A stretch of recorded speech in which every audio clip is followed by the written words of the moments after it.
What's up, everybody? Welcome to another episode of Ready, Set, Recap, where we recap what's been going on. I'm Daniel, joined as always by my best friend Skyler. Hello, everyone. This week, Avowed is off to a hot start, NetEase is killing my dreams, PlayStation is being sued, and we're gonna give our review of Captain America Brave New World. But before we get to all that, Skyler, what's been going on with you? Well, unfortunately, my thing that I've done this week is I saw Brave New World, and that we'll talk about that later. I'm Fair. trying to think what else I did that was worth mentioning and fun. Nope, nothing. I got nothing. How you been doing? Well, my thing is actually also something that we're kind of going to talk about, Okay. which is that I started playing Avowed. So this is for people in the audience and or you if you forgot. I'll pretend like I know. Okay, well, you should, because it's Obsidian's new RPG. Right, it's that one. Okay, gotcha. Obsidian, of course, probably best known for Knights of the Old Republic 2 and Fallout New Vegas. They have done another one, and this is Avowed. It's sort of their take on an open world fantasy RPG, kind of like, because they also did Outer Worlds. So if Outer Worlds is their Fallout, this is their Skyrim. And it takes place in the universe of some other games that they've made called Pillars of Eternity, which are more like CRPGs in the vein of like, I don't know, like an old Baldur's Gate or like a Neverwinter type situation. But this is the first time that it's playable in like a proper first person, Elder Scrolls style. I haven't gotten very long into it, maybe like 2-3 hours tops. Yeah. It's really good. Oh, cool. It's really good. Yeah, it's I don't know necessarily. I mean, it's very difficult to say that it's like their best work ever because like they made so many really good things, including one of my favorite games of all time in New Vegas. But it's definitely one that I think is a very good addition to their catalog. It's got immediately just a really interesting plot hook and world dynamic. It's a fantasy world where I feel like I don't already know everything going in, not just because I haven't experienced this world before, but because it's not like a very standard like Tolkien fantasy, Right. Like, at least, I don't know, maybe there are dwarfs and elves, but I haven't seen any yet. So far, the two non-human races that I've run into are like fishmen, I think. They have like Ooh. scaly blue skin. Yeah. And then people who are like, they kind of look like meerkats. They have like fur all over and like these big ears. Oh. So it's just like, it feels really unique in a way that's super interesting. It's fun to Cool. play because you can like swap between your weapons really fast. Because you basically just have like two different loadouts where you can have Right. like a sword and shield, and then you hit Y and you can just swap to whatever your next loadout is, which can be Yeah. like guns or a wand and a book or a spear and a gun or like anything. Just mix and match whatever. So it's For really sure. cool. And so far I've only found one companion, but his name is Kai, and he's voiced by the same guy who did the voice of Garrus in Mass Effect. So I'm just having a great time with it. Oh, you know what? I think I saw somebody talking about that on Blue Sky. Someone was like, "How come this guy keeps voicing aliens? I want to, smooch." Yeah, I mean, I haven't really gotten to know him too well yet, but he seems pretty cool so far. So I'm pretty excited about that. And to get into our first story, it's doing really well in terms of like Oh, sales and player base right now. They just announced that it is the most purchased game on Steam right now. Like, it is at the top of the sales charts worldwide. So it's doing very really cool. well, and that's especially impressive considering that you can play it through Game Pass, which is presumably how the majority of people are going to end up playing it, just because it's Yeah, cheaper. that's how I'll play it. Yeah. So the fact that on top of that, there are enough people wanting to just fully buy the game Yeah, that it's at the it's top of the charts breached. is really It's impressive. it's breached the PC Master Race play catalog. Yeah. It almost has the same number of like peak concurrent players on Steam as like The Outer Worlds did when that launched, and that one wasn't Cool. on Game Pass. So Oh, it's really taking off for him in a way that is pretty surprising. Its critical reviews are like not great, which is weird. middling. It's kind of like it just feels like it's one of those scenarios where like the critics are just kind of out of touch with how people really feel about stuff. Sure, maybe, yeah. Because on I saw that Metacritic, it has an 81, right? on OpenCritic it has an 81. On Oh, okay. Metacritic it has an 80 for the Xbox version and a 78 for the PC version. Is So that it's like a like, port problem? Like, no, is it actually worse or? no, it's just, I don't know. People review things, not to get into the weeds on it. It does seem that people review Xbox games a lot harder than other games, and I think it's just because they hate that company. And so the fact that this is their first Yeah. game launching as an Xbox title, I think has people being like, because it always becomes part of the conversation in all of the reviews that you'll read, where it'll be like, this is a really good game, but is it the game that's going to save Xbox? Is this what Xbox needs Uh, right now? Instead of just talking about like how good the game is, they're like, but yeah. is it the second coming of Jesus Christ, his Lord and Savior, who will rescue Xbox from their sins? And it's like, I don't care. Don't give a shit if it, if it is like this most, revolutionary video game that can raise them from the depths of despair that I frankly don't even think that they're in anyway. But these reviews seem to think that it needs to be that. Like, it'll be crazy Oh. because you'll watch, like, I watch a lot of podcasts that talk about video games, which is why I decided to also create one. And a lot of the conversation around it will be like, oh my God, I'm having such a fun time playing it. And like, I enjoy the characters and I like the story. And then it always comes down to that thing where someone will be like, but is it what Xbox needs right now? And it's like, what is that what does that even have to do with whether or not the video game is good? Yeah. I And mean, also, what does that mean?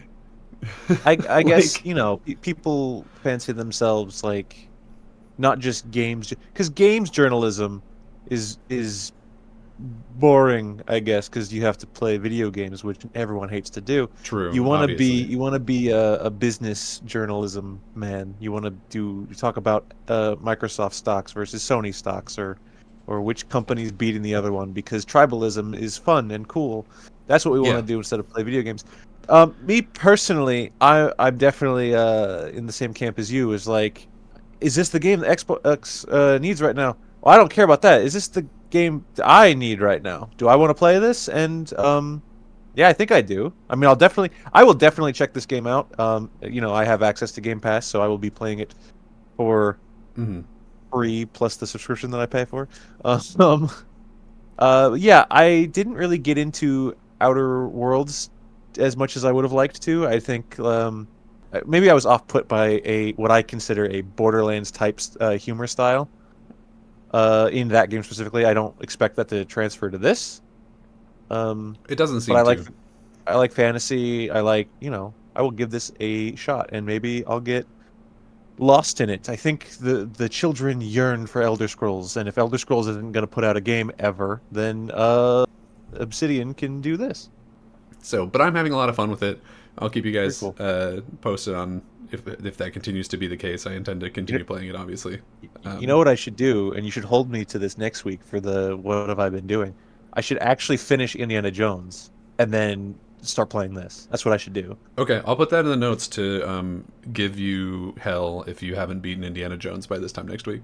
Please do. Please look forward to next week when you're like, "Did you play Indiana Jones yet?" And I'm like, Nope, didn't touch it. "No."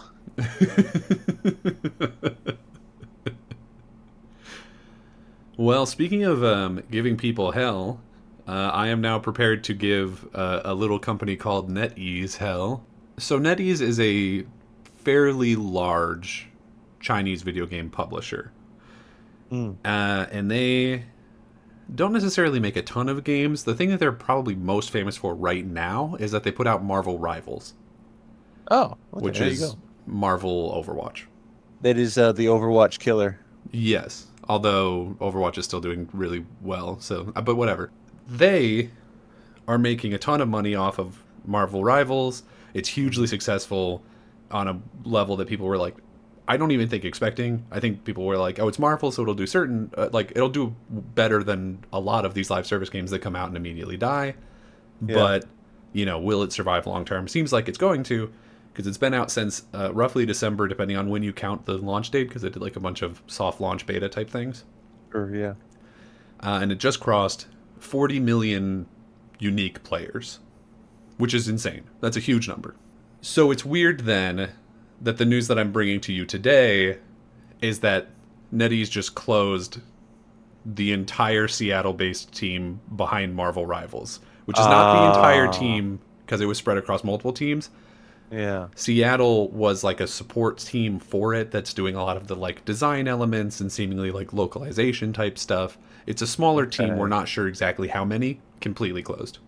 One of these stories. We're doing really well, which means time for the culling. That's how the industry works. Yeah. So, yeah. So, this sort of goes into a trend that people weren't really noticing was happening with NetEase because even though they're a pretty big publisher in terms of like what they own, they're sort of unknown. Like they fly under the radar and people don't really keep track of the things that they own because a lot of them are like smaller studios or newer studios that haven't really done much yet. But they have been following this trend for the last couple months since like November ish of closing or laying off a lot of their teams that aren't in China. What's really annoying about that, other than the obvious, is that they've also created a lot of teams in the last couple of years before this that have been started up by, like, they intentionally started this program of creating new teams or hiring slash acquiring new teams that had been started by people who were really big in the game space.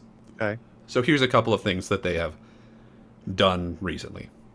There's a studio called Jar of Sparks that was in Seattle.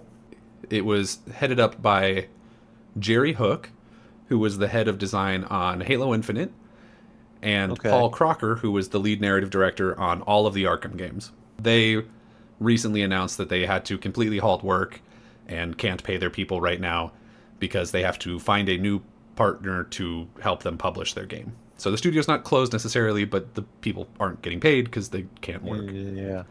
It's rough. Then you have Humanoid, which was created by Casey Hudson, who is the director of KOTOR and Mass Effect. All of them.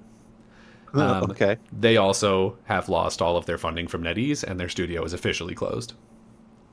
Then you have Worlds Untold, which was head up by Mark Walters, who was a writer and producer for Mass Effect. That studio is now closed. Mm. Then you have Something Wicked, which was in Montreal and led by Jeff Gardner, who was a senior producer on Skyrim and Fallout 4. They had announced their new game called Word Song, but they've now laid off almost their entire staff in the last year.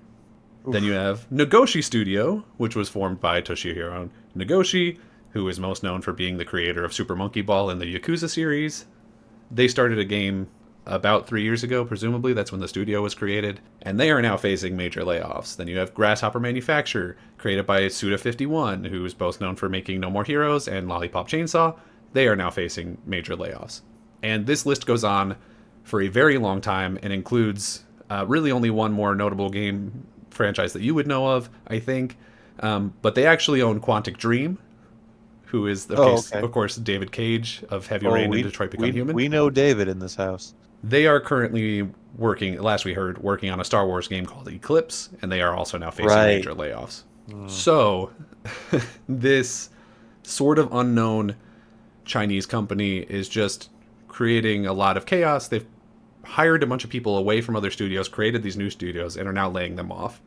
So now there's just a bunch of people who don't have jobs and don't have projects and haven't been making projects for the last couple of years, which will undoubtedly injure the game space even further than it has already been injured by all of these other layoffs and closures and stuff that we've been seeing for the last couple of years. And it's really rough. And the thing is that there's two major things that are leading to this, according to all analysts. And number one is that they do want to lower their global imprint. But the second thing is that a lot of the reason why it's happening right now is because of our U.S. president putting a bunch of tariffs and stuff on them. Yeah, I mean So now they literally cannot afford to have all of these teams that they just started. So I don't know what else there is to say about it other than just like there is a list of about like at least a dozen, probably more teams that have the pedigree to be really promising that now will never probably put out another game. That's just I don't know what to say. It's just bleak. Yeah. Just absolutely bleak for the games industry. Yeah, and of course a lot of these people will find work other places, at least the bigger name people. Like Suda51 is gonna find somebody to pick him up. Casey Hudson is gonna find somebody, assuming he still wants to work. You know, like these people, the bigger name people, they will find work. 100%. They have the pedigree that anyone will hire them. right? Yeah. And some of these teams are, instead of being closed, they're being divested, which means the entire team will be bought by somebody, by like a Xbox or PlayStation or something. But Oof. it's just a rough time, especially when you look through their pedigrees and you're like, oh, these are the people who, when we say like, oh, BioWare's not BioWare anymore, it's because these are the people who left. Yeah. And now they have gone to do their own thing, and their own thing has been shot down by NetEase.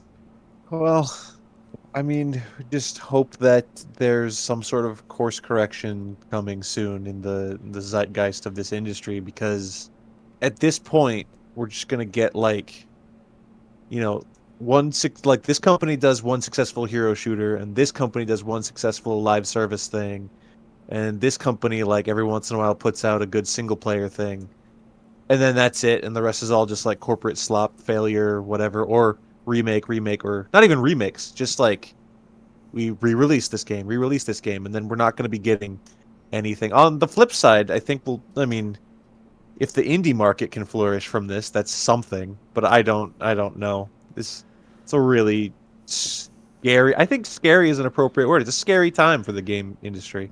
Yeah, this is one of those situations where, and it happens with a lot of industries, unfortunately, where they grow and they grow and they grow, and then something happens and it shrinks all the way down. And then a lot of the smaller players who have been independent and have been able to take care of themselves despite all of the other terrible things happening end up growing and becoming bigger.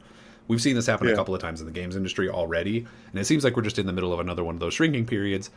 But those shrinking periods suck, Yeah. and so here we are. And it doesn't help that now, like, this is the first one of those situations in which the result of them is that a lot of the people who made the games that, like, me and you loved as kids may just Yeah. choose to retire instead of putting up with this anymore. And we may never get another Casey Hudson game. You know what I mean? Yeah. I mean, I bummer. I guess I don't know. Yeah. It's really sad. Yeah. But I would understand that thought process. I mean, as a player, that sucks, but like, what can you do right now? Not much. Really, really not much. Hearts go out to everyone affected, who is seemingly a ton of people. 100%. But I think that hopefully a lot of these studios haven't been shut down yet, so hopefully in the next couple of weeks we'll hear like, oh, this team was acquired by these people and these people, like, you know, so that they have somewhere to go. Yeah. But, you know, I'll keep an eye on it, but we'll see. Cool. In other news, PlayStation's being sued.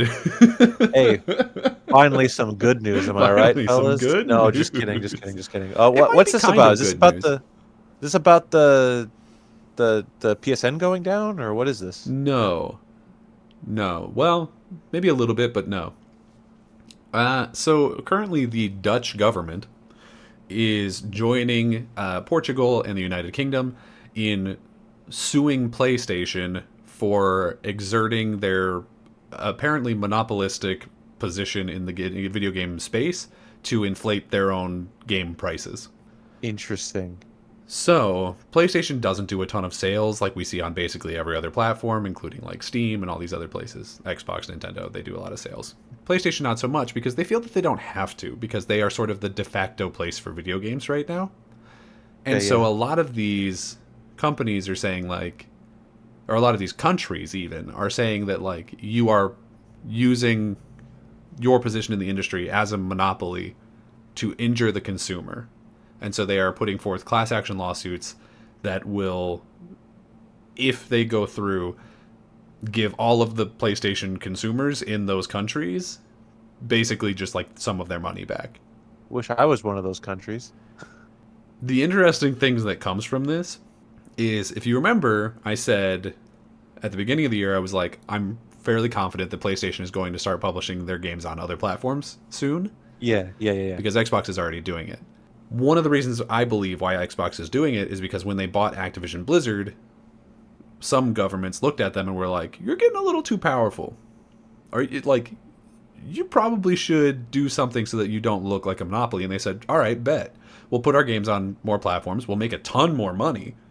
And you won't be able to say that we're a monopoly because we aren't controlling our own... We like they have their own marketplace, but we are not controlling the only place where you can purchase these products, right? Because if you don't like our prices on it, you can go and buy it on PlayStation, you can go buy it on Steam, whatever, right? Yeah. This, to me, these lawsuits And I guarantee by the time they go through, we'll be joined by several other countries, although probably not the United States. Got our own shit going on. We're kind of busy. And also our current, what do you call it? Our current regime is very pro-company, and so they probably don't care really.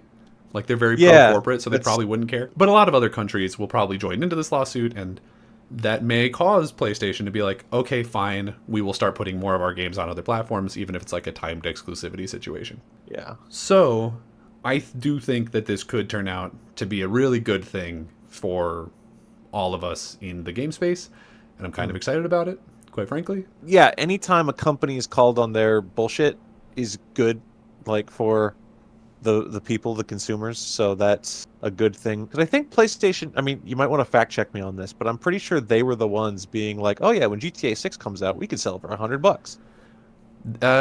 They weren't like the only ones, but they were some of them. Because it wasn't, it was like, I think the reporting was that they were hoping that 2K would charge $100 for it so that they could start charging $100 for their games. Sure. So they wouldn't necessarily be in control of the 2K price, but they were, because it's, you know, multi-platform, obviously. But yeah, they were like the biggest name that was like, hey, you guys should do this. Yeah, which is messed up and evil. I don't like that. Yeah, frankly, yeah. I mean, any company that would consider that is not your friend. So yeah, slap on the wrist for PlayStation here would be good, as it would be for anything that was. Yeah. The thing is, like, I don't know that I would necessarily consider PlayStation a monopoly, and so that may be like their arguing point. Is they do have a huge control of the games industry. There's no doubt about that. Like, third-party developers make their games with PlayStation specifically in mind because they know that that's where they're going to get the majority of their sales. I think we saw at the end of last year that currently the amount of game sales typically for a multi-platform game are like 60% of that is on PlayStation, which is huge. That's a huge percentage for one platform to have. So depending on how different countries determine what is and is not a monopoly, I can understand why they would. I don't know that I necessarily do yet, just because, like, there are so many people who don't have a PlayStation and don't care. You know what I mean? That's true. Like, you're perfectly fine. As of right now, you are perfectly fine just having a Nintendo or just having a PC or just having an Xbox, right? Like, you're good. Yeah. So I don't necessarily know that I would agree that PlayStation is in a position where they have, like, this domineering control of the industry. Right. But some people clearly think we're headed that way, and if we check them now, exactly, then that saves us a bigger headache later. Yes. So I'm for it in that sense if they think they have legs to stand on, and it's not like this will hurt PlayStation in the long run. So it'll probably help them if they can use this as an excuse to put their games on other platforms. All it's going to do is make them more money. Because people aren't going to stop buying PlayStations. PlayStation is like the name in video games. When the next generation PlayStation comes out, people are going to buy it. So all this is that they're going to have more places to put their games. You cannot tell me with a straight face, and I know you wouldn't even try, but a lot of people might, that, like, if you put Last of Us or Spider-Man on an Xbox or on a Switch, assuming you can play on it, that it wouldn't sell copies. You know what I mean? Like, Xbox has been putting a lot of their games on PlayStation, and then we look at their earnings report, and it's like, oh, their earnings are up like 50%, 60% year over year. Yeah. Their console sales are still down, but everyone's are because of the state of the global economy right now. But their revenue, their income is up, and their game sales are up dramatically just by nature of, like, well, we're reaching like 200 million new players across all these different platforms between PC and PlayStation and all that. Right. So I personally really look forward to the hopefully inevitable future where exclusivity in video games is not a thing. It sounds crazy to be like, oh, I'm going to play God of War on my Xbox or I'm going to play Halo on my PlayStation. But if that does happen, or I believe when that does happen, what that means is that will also, I think, force these companies to be better. And what I mean by that is, if you are, let's say that the most likely scenario is probably that they, like, keep their games exclusive for a short period of time and then they publish them elsewhere. Like 6 months, a year later, it publishes on every other platform, right? That seems to be generally what we're doing. Xbox does a couple that are day and date, but a lot of them are like sometime later. Like this, like Indiana Jones, for example. What that would mean is that if you're Xbox, you need to make sure that when your games launch, that they're in perfect condition. Because otherwise, you make your own customer base feel like they're beta testing it for the other people. So you have to make sure that that is correct. You have to make sure that when it launches on that platform, that it launches in a state where it is worth playing. And then on top of that, and that's true obviously for PlayStation 2, but then on top of that, you also are then competing largely based on the skills of your hardware. And so now it becomes a situation where it's like, okay, well, our games might pull people in based on timed exclusivity, but the thing that's going to keep them here is our services like Game Pass or whatever, if that isn't offered across platform, where so far it isn't, and I don't know if they'll change their mind on that. Or like, how's the UI? How's the power of this console? Like, how does it compare? How does it literally stack up? Because as it stands right now, people talk about the power of the different consoles like it matters. It doesn't really. The cost does. That's probably the number one thing. And the number two thing is where are the games. Because people will be like, okay, well, but that's the one that has Halo, or that's the one that has God of War. And they'll buy that 100%. One because that's the game that they care about, right? They do it the same way as, like, when you pick which version of a Pokemon game to buy, you look at what the version exclusive Pokemon are. Yeah. But if that goes away, then you have to look at which controller do I like better? Which company do I like trust better to have a system come out that doesn't suck ass? Which hardware runs these games better? Things like that.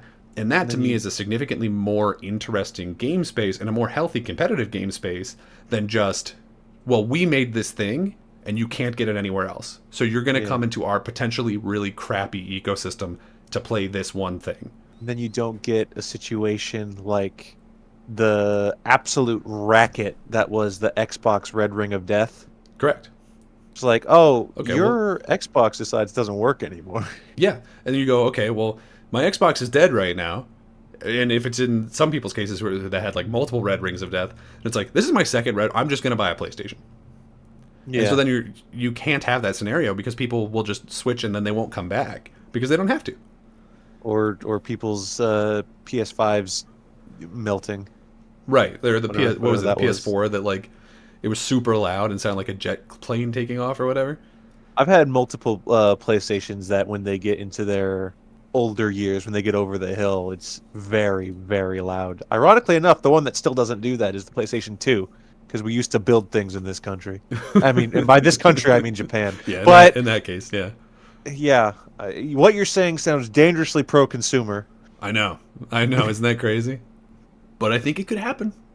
I really do. And I think if these other countries start enforcing things like this, even if our country doesn't, we will end up becoming the benefactor for it. Because it's not the kind of thing where they'll be like, oh, well, we're going to publish Spider-Man on Xbox, but only in Portugal. You know what I mean? Like, that's not going to happen. Yeah.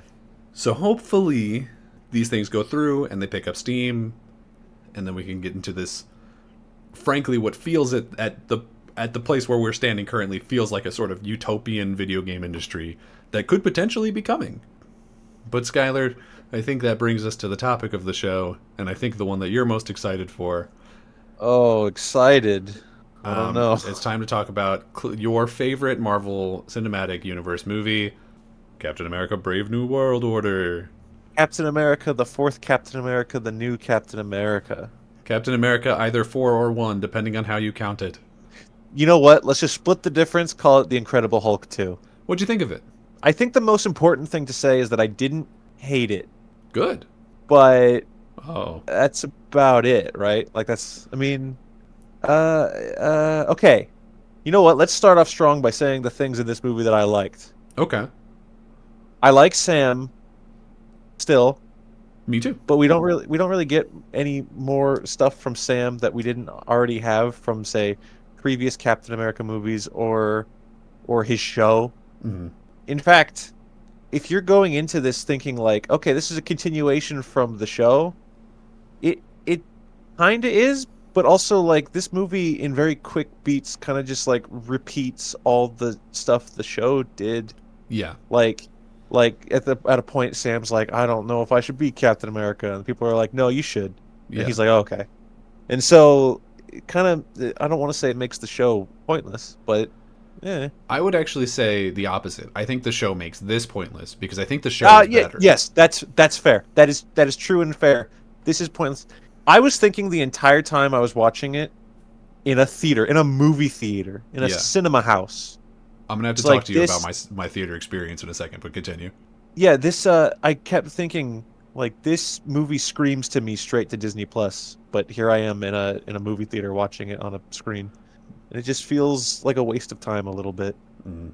That sounds very harsh, but doesn't Yeah, make it but not you true. started the conversation by saying you don't hate it. It's not even. Maybe I'm putting words in your mouth, but the way I feel about it is, I don't even think it's a bad movie. I just think it's like kind of pointless and a little boring. Pointless, boring, at certain points ugly, Yes, we'll definitely talk but about that. there's sprinkles of fun throughout there. There's bits where I'm like, oh, haha, that's fun, cute, sure, whatever. I don't know. I think it's just this. If you're looking for like, when's MCU gonna turn it around? It wasn't this. And hopefully this is like one of the last. This movie was reshot like what, 5 times? It's something Yeah, I absurd. think it was reshot at least twice, but then it was re-edited another like dozen times. Where they're like, Yeah, and then they had to yeah. like add Giancarlo Esposito's character because I don't think he was in the original No, draft. yeah. I believe every single Giancarlo scene is a reshoot. Yeah, He wasn't in it before. yeah, and they took out Seth Rollins. Oh, did your prediction come true? Did you spot like 1/5 of Seth Rollins' hair somewhere? I don't know for sure. There's a guy in a scene where a bunch of like masked government dudes are like trying to arrest or stop Sam and his new Falcon. Uh huh. And they're all wearing like SWAT masks basically, right? And you see this guy's eyes, and I'm like, is that Colby Lopez, Seth Rollins? His name is Colby And Lopez. he, I'm sorry to ruin it for you. Yeah. God, no wonder he changed his name. I'm like, is that him? I think that's him. I leaned over to who I was with, and I'm like, I think that's Seth Rollins. And they were like, who's that? And I was like, never mind. I I actually think I don't might have actually also know for spotted sure. his eyes at one point, but a different So point. if that was him, then everything I said was true. Where it's Okay. just like, we see a guy that might be Seth Rollins, and he doesn't say a word. If it wasn't him, then obviously I was wrong. But like Will we ever get confirmation? Seth Rollins said in some interview where he was like, I'm not in it. But like, I don't know if he means like, oh, all my scenes that I shot in a snake suit got cut out, Hmm. and now I'm just I genuinely don't know. I think it was him, I also but I think that don't I know. spotted him. There's that one scene at the very beginning where they're doing the like American global savior thing and they're going to Mexico, where new Falcon, who the entire time I was just thinking is like, oh, that's just brown Tom Holland, but whatever. He Mm. like attacked 3 guys on motorcycles, and there was one in the front who got away, and I'm pretty sure he had Seth Rollins' eyes. I'm pretty sure. Interesting. We're talking about two different guys. I think so. This movie is now a Schrodinger's wrestler. Like, Yeah. is he there or is he not? Where is he? So, Does he exist? Does he matter? no, he doesn't matter, Yeah. unfortunately. Sorry, Colby. But But I would also say that like the entire Serpent Society kind of doesn't matter. Like no, absolutely it the didn't. and also, if I may be so bold, what even about them was Serpent like? They didn't have any like snake skin things. I didn't even see a logo that was like a snake on them. Like, why are they called Serpent? No, they clearly, somebody in the editing room clearly thought like, well, if we just call their little mercenary organization Serpent, and then we have them call each other like, because Carlo is Sidewinder, Right. and then he has another big guy like at the beginning that Sam fights called Right. Copperhead. Oh, that was supposed to be Copperhead? Yeah, I was just well, I calling him don't even. Fat Batroc, but sure. There's a bunch of snake people in Marvel, Yeah. but these ones aren't actual snakes. You'd think that like Sidewinder would at some point just throw like a dagger, and you see like some poison drip off of it or something. Right. That feels He's like like, such an easy thing to do. I've got poison things because I'm snake themed. But no, Yeah. we didn't do I that. hear We voices would in have my to- head. They talk to me. They understand. Oh, see, we got another wrestler that should have been in this. There you go. They got the wrong guy. What you could have gotten two: Randy Orton and Jake the Snake. I think Jake's too old. He would No, think he it was couldn't have real. done it. You think Jake's couldn't do what Harrison Ford did in this? Have a panic attack? I actually kind of liked Harrison Ford in this. I like Harrison Ford and everything, I think he was. but I genuinely think if Harrison Ford was not in this movie would be definitively bad. Because for me, he is the emotional core of this movie, and I don't think he was supposed to be necessarily. But I like found myself really empathizing with his character, and like we shouldn't get into spoilers or anything. But he is Well, the person that I feel like he is the person I think that has the closest thing to a true character arc. I think we can, after we discuss and say what we think, I think we can have like a spoiler section that we say Sure. skip Okay. past this or whatever. We'll But get to that then. I like Harrison Ford in this. I like Giancarlo in the scenes that he's in because I like Giancarlo, but like I said, I like Sam. Oh, I like Isaiah Bradley, I also like Isaiah Bradley. played by Carl Lumbly. I think he was a lot. I said to a friend, I was like, in this movie, he's a lot happier than he was in the show until he's not anymore. And I was okay with the new Falcon. He's I fine. didn't find him annoying. He was incredibly plucky, but I wasn't annoyed by him. I was just like, okay, we got a cute young guy. I don't see him as like a Avenger, you No, know? But I don't either. But to be fair, most of the people currently living in the MCU, I don't see as Avengers. Yeah. let's quickly talk about the box office. Oh yeah, I don't know I've any got of those numbers. I've got some numbers Okay, here. good. So first, we'll say that allegedly Allegedly. this movie's budget was 180 million. No, it's not. I mean, it's what you would expect from a movie like this, I guess. But because like normally when an MCU movie comes out and the budget that says like this movie was $300 million, you're like, that's too much. Calm down. What are you spending that on? And then the movie Yeah. comes out and it looks like this movie did. And you're like, Well, where did the money go? How much of that budget do you think usually goes to paying the big name people? Because there's none of them in this. That's a fair point. I mean, they had to get Harrison Ford. Harrison Ford is probably the person who got paid the most. Anthony Mackie, I don't think is a so. huge payout. Everyone else is I mean, basic. he's You've got New Falcon, who is probably getting like a TV show paycheck.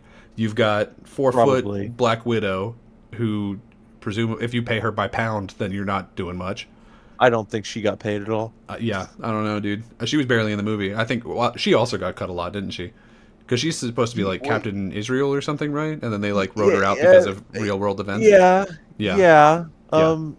There's a scene where she shows up in a hallway and she's wearing like a vest with very specific color patterns on it. Right. And it's the most obvious like, look, I'm supposed to be somebody thing. And I don't think anybody cared. No, I don't think anybody really cared. They try really hard to ignore the fact that she is Captain Israel or whatever that character is called. I Because don't they even say at remember one if point they're like, "Oh, she's this new advisor or whatever from Israel." Like they do say Israel. they say the word related Israel? to her I didn't one remember time. that. They say it one Okay. time, and they say it really fast. It's when she's first being introduced to Right. Anthony Mack to Sam. I was And then they wondering never if talk about it if again. they dropped the word Israel when they like looked her up and said like she used to train in the Red Room. That's where Black Widow's from. I almost wonder if the Black Widow thing was added in post. What 100%. Yeah. That is a reshoot rewrite thing. Oh, okay. Because she was like supposed to be full blown superhero in the original thing. I'm pretty sure. Like with powers? I don't know what her powers is. I don't know. Because I'm going to be honest with you, I think she was awful in this. I think she's one of the worst parts of this movie, and it's not entirely the actress's fault. She might be a good actress. She didn't show it here. Yeah. But, Okay. Yeah, that's a good way to put it. But they shoot her really badly. All of her scenes have honestly a lot of this movie is really bad cinematography, but I think her scenes in particular, they shoot her from an angle that makes her look so short, and I think she is short, but they make her look even smaller. They have her hair pulled back in this like really severe ponytail that makes her forehead look huge. She doesn't look attractive at all. They give her just the ugliest costume that looks like it was built on Wish.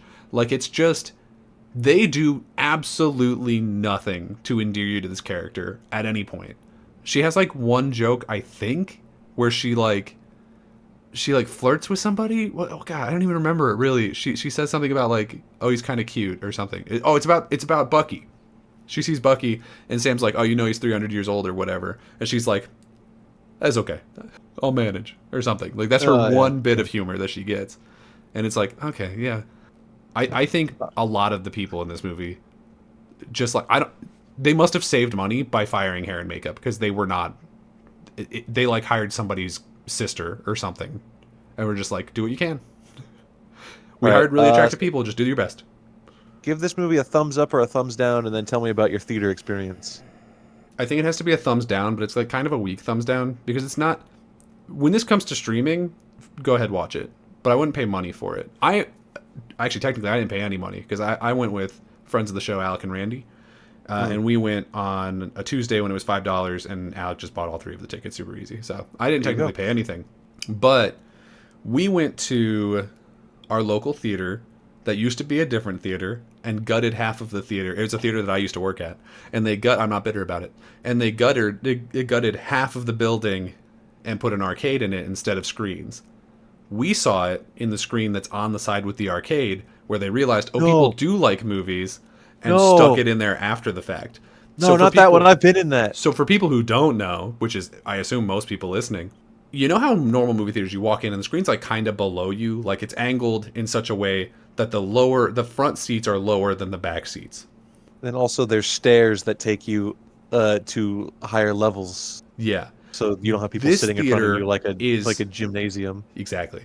This theater is completely flat, and the screen is lifted higher up in the air so that everyone just kind of has to look up to see it, but all of the seats are at the exact same elevation.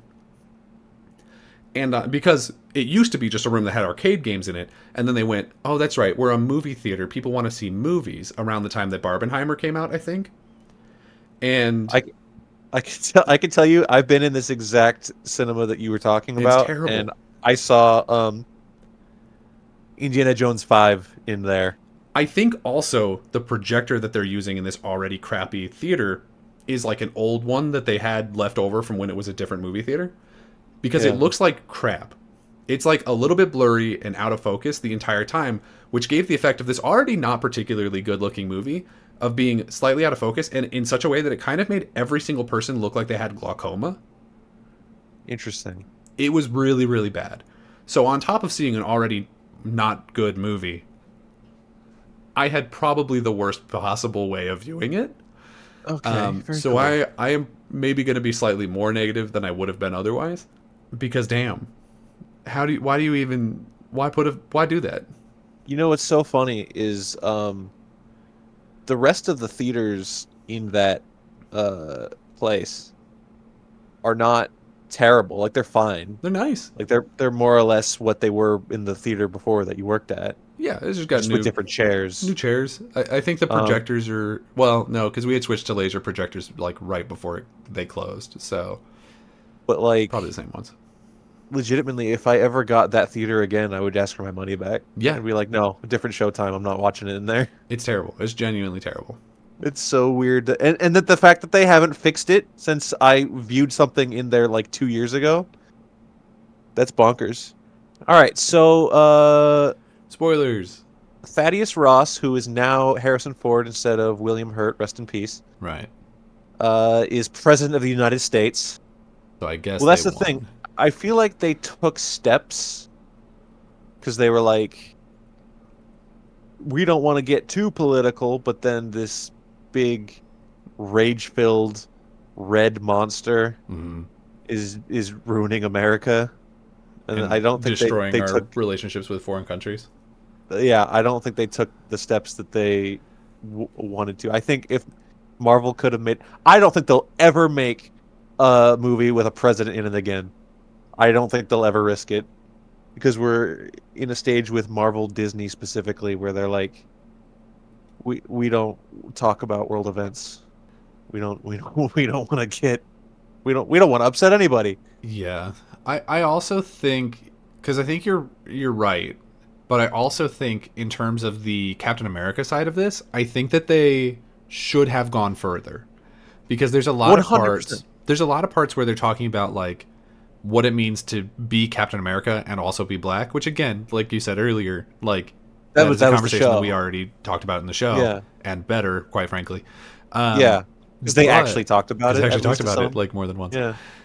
In this, it feels like it doesn't matter. Like they mention it. He has like one line where he's like, "I got a seat at the table, and now I have to be perfect because if I don't, it will stop other people like me from getting seats at this table." Right.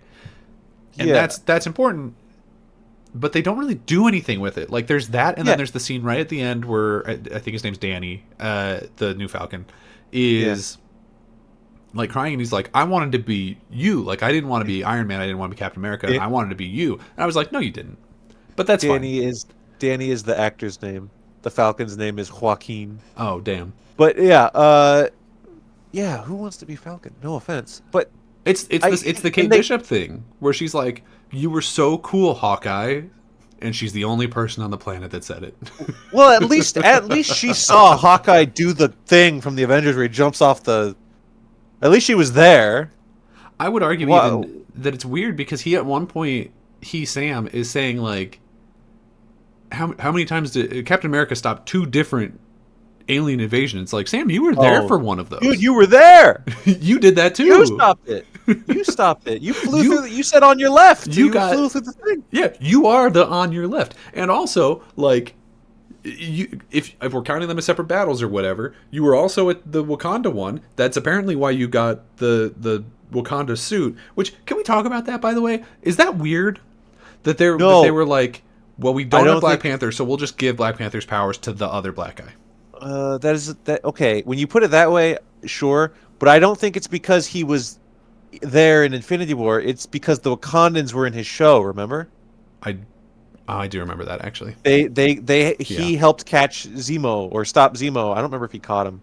Right. They definitely arrested him. But because he has the suit that does it like stores the kinetic energy and then he can explode it.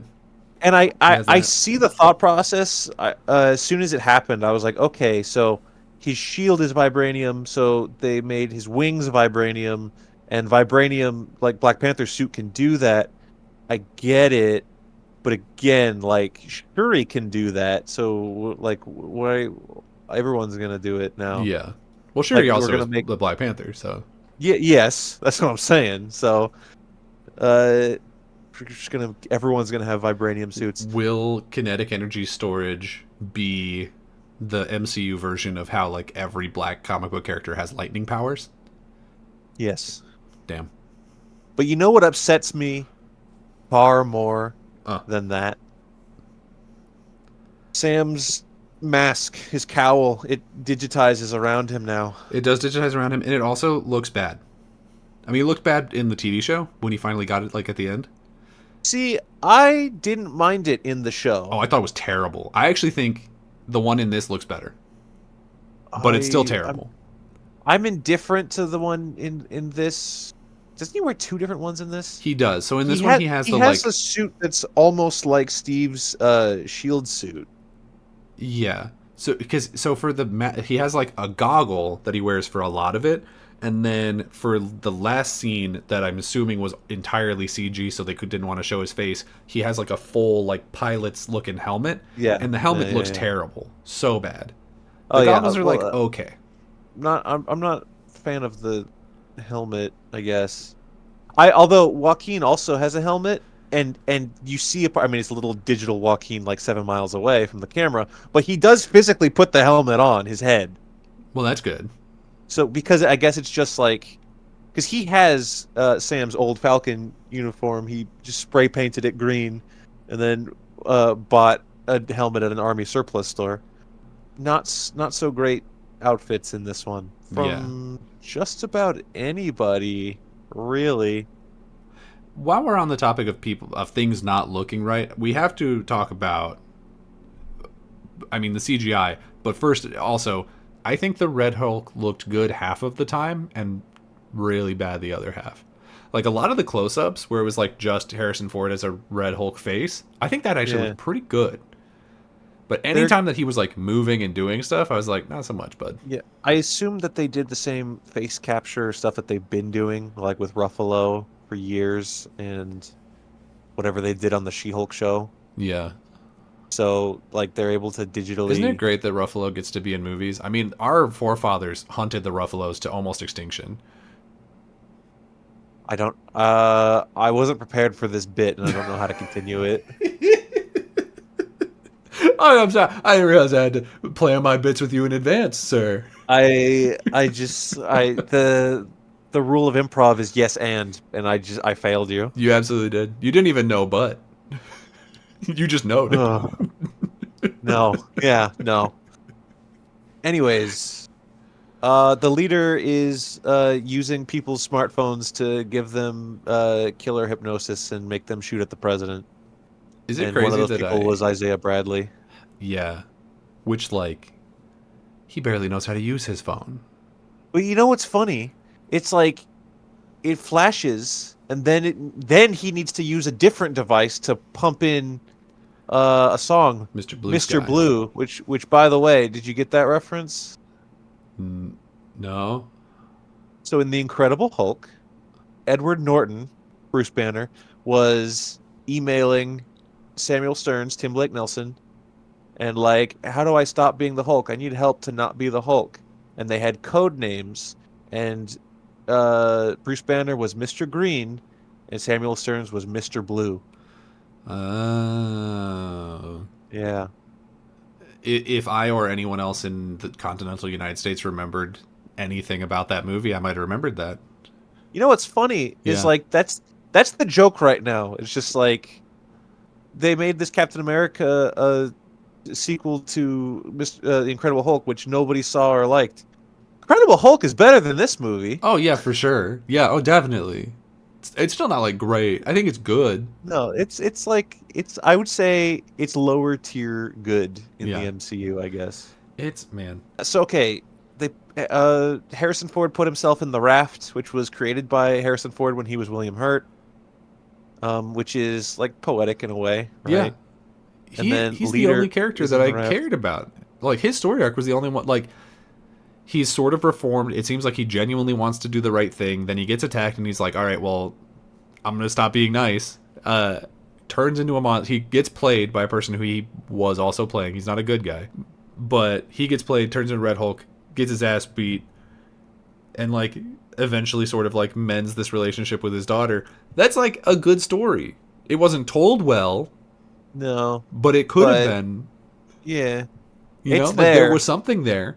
You got to kind of read between the lines to fix everything yourself. I will say, when the movie started, and they were like, Samuel Stearns is the leader. He's on this like little black site hidden in this thing, and I was like, why isn't he just in the Raft? And the answer is because Harrison Ford was doing crooked stuff. Yeah, He's doing bad shit with him, and he didn't want it on record, so he didn't put him in the Raft. I'm like, okay. he You was could have built using. something more secure than this house, though. Yeah, You no. just had him in a basement. Thaddeus Ross was using a crooked would-be genius to get him into the White House. I mean, it's a wholly unique and never before seen thing that would never happen in the real world. But I do. The difference is, I believe that the leader's actually smart. Yeah, I yeah, don't no, know that's fair. about his whole thing is like probability. I'm so smart at probability that I know that there's a multiverse and they're coming. Okay, Yeah, dude, that's like calm nothing. down. I heard people being like, "That's the worst credit scene ever," and I don't know if I agree with that. But it much like the rest of the movie, like could have just not happened, and it would have been fine.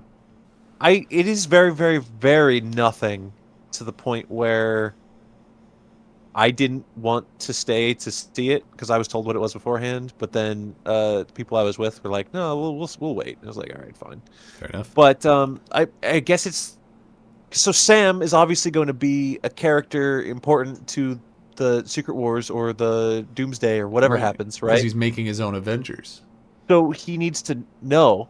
Yeah, yeah. All right, that's something that we could talk about. Yeah, We finally get confirmation that there just aren't Avengers right now. yeah. I feel like we knew that. I don't think that's ever been I said. don't think it's been officially said, but like we knew, like they disbanded after Endgame. Like we knew that. Most of them are dead. The important ones. Well, The entire leadership structure of the old Avengers died. I'm glad we have it on paper, is what I'm saying. Yeah, that's fair. This is like, okay, now we have confirmation that there's no would-be Avengers or no one's still trying to run stuff. No one's at like Yeah. that Avengers compound doing things. Because we've had multiple movies where like Thor never mentions the Avengers. Captain Marvel didn't mention the Avengers, I don't think. Captain Marvel's barely an Avenger. She showed up for like 5 seconds. She showed up before her movie was even shot. Yeah. I Uh, here's something that I want to say. I was trying to think after this movie about like who would be his Avengers, and I think I don't care. Like I'm thinking about who would be on that team. I don't think I like any of them. okay. Well, it's gonna make my next question a little bit awkward. Yeah. Who do you think is gonna be on his Avengers? I think well obviously it's him and Falcon, him and Danny. Yeah, seems like that would be the first person he would Yeah, call. it's gonna be Yeah. him and him, presumably Ant-Man, because they talk about him a couple of times, so like they know True. him. Well, okay, get this, right? Yeah, He's going to call Bucky. right. Bucky's gonna bring Yelena. I don't think Bucky will bring Elena, and also I don't think Bucky will be in it. I think that they are Thunderbolts. Okay, well, this actually brings up something that I thought when I saw the Thunderbolts trailer. And it completely contradicts what I just said about Sam's going to call Bucky. But it's a Okay, thought that I had. Is Bucky gonna die in Thunderbolts? it's possible. Because like that trailer that I saw was like he was very much the one trying to pull a team together and be the leader, which makes me think like he's gonna get killed by something, whatever they're fighting. Sentry, I guess. I don't know. Yeah, I don't know. I don't. I'm not super excited for that movie anyway, so I don't super care. But I guess I'm. I guess I I'm don't like think he'll. wondering like It's possible. what else do you do with Bucky? What's the next beat on his story I arc? don't think it really. I don't think it super matters because the going theory right now is that after Secret Wars they're just going to reset the whole thing anyway. Like they'll do a soft reset and just get whatever they liked from the old MCU and carry that over and forget everything else that was bad, which is most of the stuff post Endgame, and just start over. Well, that means that they could theoretically kill whoever they wanted. Yeah, exactly. So I don't know that I don't know how much it matters. I really think that once we get to Secret Wars, like this is just done, and they just put a really like just a poop scented final chapter on what was otherwise a really good book, and they'll start it over again and hopefully do better than they've been doing. But yeah, I don't know. Like, because to go back to the Avengers question, like I'm thinking about like who else could even possibly in it. It'll be anti-vax Black Panther. I don't care to see her again. It'll maybe be Namor, but I didn't care for really either. Then it's like, okay, well, Doctor Strange will probably be in it because he's like one of the bigger name people left. But I don't like this Doctor Strange. He's kind of a douche. Wanda's dead, so she could maybe be in it because she's magic, so like she could show up again, I guess. But like, Vision's still around, so Vision, I guess. Like I'm looking at this lineup and I'm like, these are D-listers. Like none of these people are people that I care about. Like Captain America, when we started the MCU, in terms of like public knowledge, wasn't an A-lister then. He is now, obviously, and now he's Sam, Yeah. which I think maybe bumps him down one letter grade to a B because like we have to grow to love him again, and I feel like we're not there yet. A good movie would have helped us, but Would have been nice, but it's like I'm looking at this roster of potential, Avengers, and I'm like, the only person that I can see going on that team that I personally like is Tom Holland's Spider-Man, and even then, it's yeah, like the rest of the that was the universe just notable forgot that name. he existed or whatever. No, I think they know he exists. They just don't know who he is. Yeah, but like if they don't know who he is, how do they contact him? Just fly to New York and wait until someone swings around? Yeah, of course. I mean, that's fair. It could work, I guess. He seems to be doing stuff. Who knows what his next movie will be? I don't even know if his next movie is going to come out before Secret Wars, so maybe it doesn't matter. No, well, yes, I believe as far as it's slated, which doesn't. Who cares anymore, right? Whatever they tell us isn't true until it comes out. But there's supposed to be. We do Avengers Doomsday and then the Spider-Man 4, which wouldn't you know it is going to be some sort of multiverse thing again, they said probably. I hope not. I Prob- thought that the reboot was going to be in such a way that we could go back to street level. That's what I want. Nope. Well, Nope. I'm Although it does have a new director. It's not the guy that did the first 3 Tom Holland movies. It's yeah. pretty sure it's the guy that did Shang-Chi. Yes, Destin Daniel Cretton, the director of Shang-Chi, is Okay. the director of Spider-Man 4. That's cool. I have problems with that movie, and I don't necessarily think that the direction was one of them. Really, my only issue was like writing. I think it was really stupid that it ended in a dumb CGI dragon fight. Like that's my big concern. Well, that's what we do here now. Yeah, and that's not his fault. So yeah, he's And probably good. there was some dumb comedy beats in it that I didn't care for, but Yeah, I think didn't like Aquafina's character. the action's pretty good. So to put sort of a button on it here, if you're a lawyer, what are your closing statements on Captain America: Brave New World? My closing statement is that we talked about this movie so sporadically and out of order and very confusingly. So hopefully, if anyone listened to it, they at least agree with us, so they don't have to be mad about how stupid we were when we talked about it. But um, it's fine. Uh, I think if you are like a parent to a 12-year-old, take them to go see it because they'll enjoy themselves. Um, but I don't know. It's funny that we're getting back to an age where like sometimes a Marvel movie comes out and it's just like, yeah, whatever. Like, I let's agree. not forget. Let's not forget that like at one point in time, Elektra went out into theaters, and that movie Was terrible. quite bad. I don't know what point I'm trying to make. The point is, this is not Elektra, so it's like take your kid to go see it, I guess. That's If you're fair. looking for something to turn the MCU around and you find your love in superhero comic books as a 30-year-old again, this isn't it yet. Wait for the next one. No. No, Yeah. actually, wait for the one after that. Oh, is the next one Thunderbolts and the one after that Mm-hmm. Fantastic Four? Mm-hmm. Mm-hmm. I agree. Mm-hmm. This for me, I think we're pretty much on the same level. I'm if you are one of the people who have sort of fallen off the post Endgame MCU, this is not the movie that's going to turn it around for you. This is not the Yeah, one where you're going to be like, "Oh, okay, cool, something I enjoy again." You know, this is better than say Eternals or Love and Thunder or the Marvels, but it's not. It is not must see TV in the way that the vast majority of the pre Endgame MCU was. You can definitely just completely skip this and you'll be fine. And unfortunately, that's how I feel about a lot of the stuff that's come out post Endgame. I have not even yeah. watched some of it personally. I have not watched Agatha All Along or Echo Oh yeah. or 2 seasons of What If. I didn't even watch the I'm second season of Loki, and I don't feel like I'm missing anything. I don't think it I'm matters. I'm honestly at a point where, because you just said, I haven't watched a lot of stuff. And I'm like, oh, what haven't you seen? And then you started listing shows that I forgot existed. Yeah, So, exactly. so yeah, I haven't watched those either. I don't Well, I know. watched Loki season 2. It was pretty all right. I don't even know if the new Spider-Man cartoon like is that part of it? Is that like a different No, multiverse? Like I know it's a different that's a Peter different Parker, that's but a different like multiverse is he going to show up thing. as a little animated guy doing a spinneroonie in Oh, Secret dude, I Wars? don't Is that know. a thing? Is that going to Don't ask me happen? that I question. bet he Don't shows ask me up in the that next question. Across the Spider-Verse in the background Yeah, somewhere. probably, almost certainly. I think this is a very skippable movie. I don't think it's bad. I think you're exactly right. If you have a kid and you need to keep them busy, I think they will watch this and enjoy it because there's some fun stuff going on. There's bird guys flying around.